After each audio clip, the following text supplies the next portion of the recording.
এই ভিডিওটিত বিদ্যাভাৰতী পাঠ্যক্ৰমৰ চতুৰ্থ শ্ৰেণীৰ গণিত বিষয়ৰ ৫ নং অনুশীলনীৰ অংকখিনিৰ বিষয়ে আলোচনা কৰা হৈছে। এই পাঠটিত তোমালোকৰ দৈৰ্ঘ্যৰ একক পৰিৱৰ্তনৰ ওপৰতেই অংকখিনি দিয়া আছে। দৈৰ্ঘ্যৰ একক বুলি ক'লে সাধাৰণতে আমি মিলিমিটাৰৰ পৰা কিলোমিটাৰলৈকে মোটামুটি ৭-৮টা মান আমি একক পাওঁ। কিন্তু এই গোটেইখিনিৰ কথা তোমালোকৰ এই পাঠ্যপুথিত দিয়া নাই। তোমালোকৰ পাঠ্যপুথিত দিয়া আছে মাত্ৰ কেৱল ৩টা এককহে। আমি সেই ৩টা এককৰ বিষয়েহে আলোচনা কৰিম। এতিয়া সেই ৩টা একক হৈছে কিলোমিটাৰ, মিটাৰ, চেণ্টিমিটাৰ।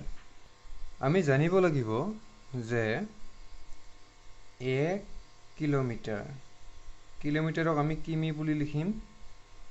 ১ কিলোমিটাৰত ১০০০ মিটাৰ হয়। ১০০০ মিটাৰ। যদি ১ কিলোমিটাৰত ১০০০ মিটাৰ হয়, তেতিয়াহ'লে ১ মিটাৰত কিমান কিলোমিটাৰ হ'ব? ১ মিটাৰত হ'ব ০.০০১ কিমি হৈছে। যদি ১ কিলোমিটাৰ মানে ১০০০ মিটাৰ হয়, তেতিয়াহ'লে ১ মিটাৰ হ'ব ০.০০১ কিলোমিটাৰ। তাৰমানে ১০০০ৰে একক হৰণ কৰিব লাগিব। ১০০০ৰে একক হৰণ কৰিলে হ'ব ১০০০ত যিহেতু ৩টা শূন্য আছে, ৩টা শৰ আগত দশমিকটো ৩টা শৰ আগত যাব।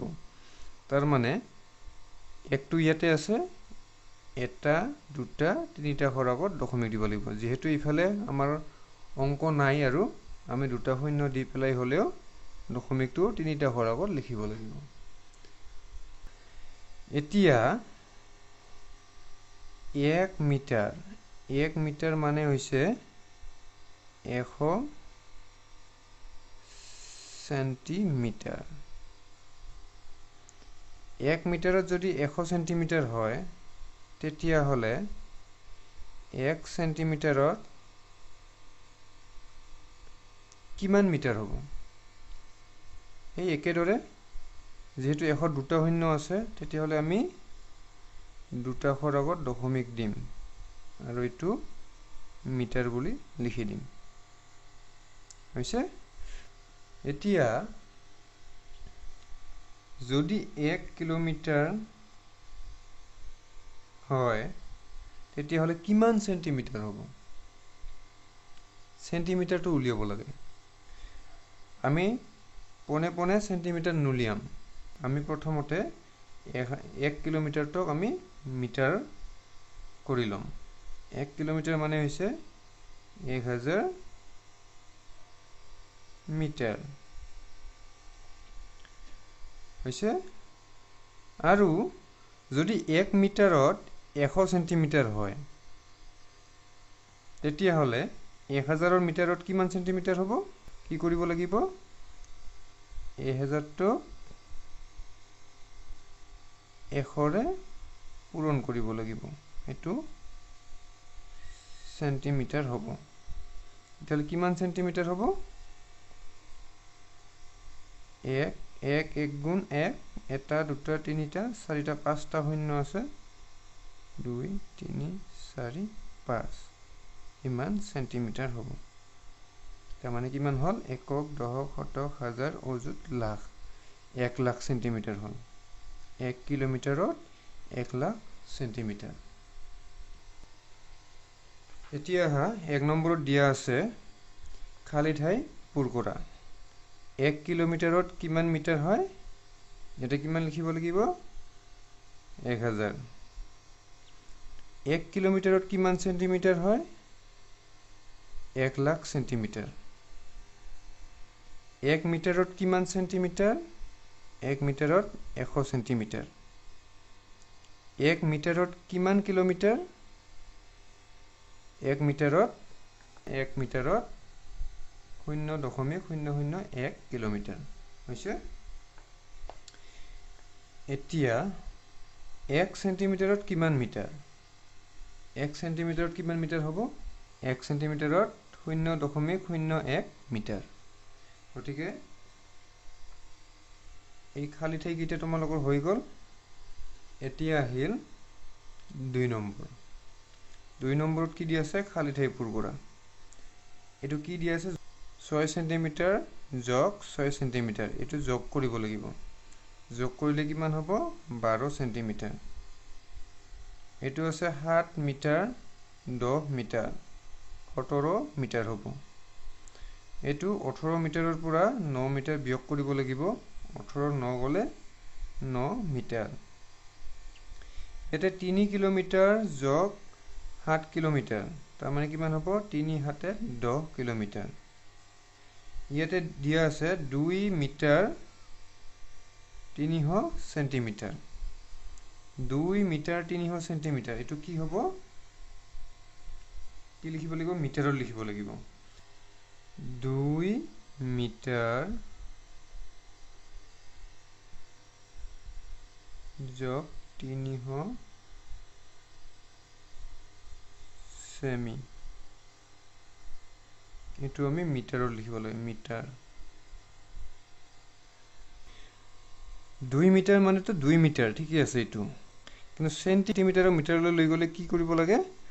দুটা আখৰ আগত দশমিক দিব লাগে। তাৰমানে 3 সেন্টিমিটাৰ 300 সেন্টিমিটাৰটো কি হ'ব? 3 মিটাৰ হ'ব। কি চিন আছে? যোগ যোগ 3 মিটাৰ কিমান হ'ল? তেতিয়াহ'লে 5 মিটাৰ হৈছে। এইটো ইয়াতে হ'ব 5 মিটাৰ। 3 মিটাৰ 3 মিটাৰ বিয়োগ 100 সেন্টিমিটাৰ। 3 মিটাৰ মানে কিমান? 3 মিটাৰ মানে হৈছে 300 সেন্টিমিটাৰ। গতিকে 300 সেন্টিমিটাৰৰ পৰা 100 সেন্টিমিটাৰ গ'লে কিমান থাকিব? 200 সেন্টিমিটাৰ হৈছে। তাৰপিছত আহিল 3 নম্বৰ। 3 নম্বৰৰ অংকখিনি তোমালোকে নিজে কৰাৰ চেষ্টা কৰিবা। এইখিনি বেছি কঠিন নহয়। এতিয়া আহা 4 নম্বৰ। 4 নম্বৰত দিয়া আছে 4 কিলোমিটাৰত কিমান মিটাৰ? যিহেতু 1 কিলোমিটাৰত 1000 মিটাৰ হয়, তেতিয়াহ'লে 4 কিলোমিটাৰত 4000 মিটাৰ হ'ব। 5 নম্বৰ 6 কিলোমিটাৰত কিমান মিটাৰ? একে 6000 মিটাৰ হ'ব। এতিয়া আহিল 6 নম্বৰ, সেন্টিমিটাৰৰ এককত প্ৰকাশ কৰা। এইকেইটা অংক আমি ভালদৰে চাব লাগিব। ইয়াতে দিয়াখিনি মই এনেদৰে লিখি লৈছোঁ। ইয়াতে ক নম্বৰটোত দিয়া আছে 3 মিটাৰ 3 মিটাৰ। খ নম্বৰটো দিছে 2 মিটাৰ 40 সেন্টিমিটাৰ 2 মিটাৰ 40 সেন্টিমিটাৰ। গ নম্বৰটোত দিয়া আছে 3 মিটাৰ 20 সেন্টিমিটাৰ 3 মিটাৰ 20 সেন্টিমিটাৰ। খ নম্বৰটোত দিয়া আছে 2 কিলোমিটাৰ, ইয়াতে লিখা হৈছে। আৰু ঙ নম্বৰটোত লিখা আছে 3 kilometre 400 metre 30 centimetre 3 kilometre 400 metre 30 centimetre. মই এনেদৰে লিখি লৈছোঁ। এতিয়া তোমালোকে গোটেইকেইটা সেন্টিমিটাৰ এককত প্ৰকাশ কৰিব লাগে। সেন্টিমিটাৰত লিখিব লাগিব গোটেইকেইটাই সেন্টিমিটাৰত হৈছে। এতিয়া দিয়া আছে 3 মিটাৰ। 3 মিটাৰ মানে কিমান? যিহেতু 1 মিটাৰত 100 সেন্টিমিটাৰ, 3 মিটাৰত কিমান হ'ব? 3 পূৰণ 100 সেন্টিমিটাৰ সমান সমান কিমান হ'ল? 300 সেন্টিমিটাৰ। এইটো হৈছে। খ নম্বৰটোত দিয়া আছে 2 মিটাৰ 40 সেন্টিমিটাৰ। যিহেতু 40 সেন্টিমিটাৰটো সেন্টিমিটাৰতে আছে, আমি কেৱল 2 মিটাৰটোক সেন্টিমিটাৰলৈ লৈ যাব লাগে। 2 মিটাৰটো কিমান হ'ব? 2 পূৰণ 100। আৰু এইটো কি কৰিব লাগিব? এইটো যিহেতু ইয়াতে আছে, এইটো যোগ কৰি দিলে হ'ল 40 সেমি। 2 পূৰণ 100 200 যোগ কিমান? 40 সমান সমান কিমান হ'ল? 240 সেমি হৈছে গ নম্বৰটো দিয়া আছে 3 মিটাৰ 20 সেন্টিমিটাৰ এটোৰ দৰে 3 মিটাৰ 3 পূৰণ 100 এটো যেহেতু ইয়াতে আছে এটো আমি যোগ কৰিম এটো সেমি লিখিম 300 300 যোগ 20 সমান সমান কিমান হল 320 সেন্টিমিটার এতিয়া খ নম্বৰ দিয়া আছে 2 কিলোমিটাৰ সেন্টিমিটাৰ উলিয়াৰ আগতে আমি প্ৰথমতে মিটাৰ উলিয়াব লাগিব 2 কিলোমিটাৰ মানে 2 পূৰণ 1000 2000 মিটাৰ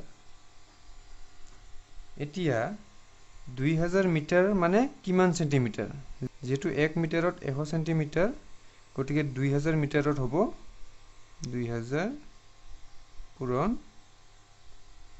100 সেন্টিমিটাৰ কিমান হ'ব 2 1 গুণ 2 এটা দুটা 3 4 5টা শূন্য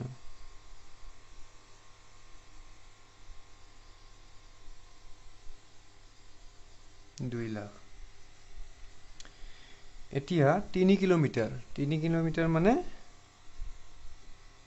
3 পূৰণ 1000 আৰু যেহেতু 400 মিটাৰ আছে 400 টো যোগ হ'ব ইয়াতে কিমান হল 3000 যোগ 400 সমান 3400 মিটাৰ এটা 3400 মিটাৰটো আমি সেন্টিমিটাৰলৈ লৈ যাব লাগে আৰু এটো যোগ কৰিব লাগিব এটো যেহেতু সেন্টিমিটাৰত আছে এটো যোগ কৰি দিলে হয় 3400 মিটাৰ মিটাৰক আমি সেন্টিমিটাৰলৈ লৈ গলে কি কৰিব লাগিব 100 ৰে পূৰণ কৰিব লাগিব আৰু এটো যোগ কৰি দিব লাগিব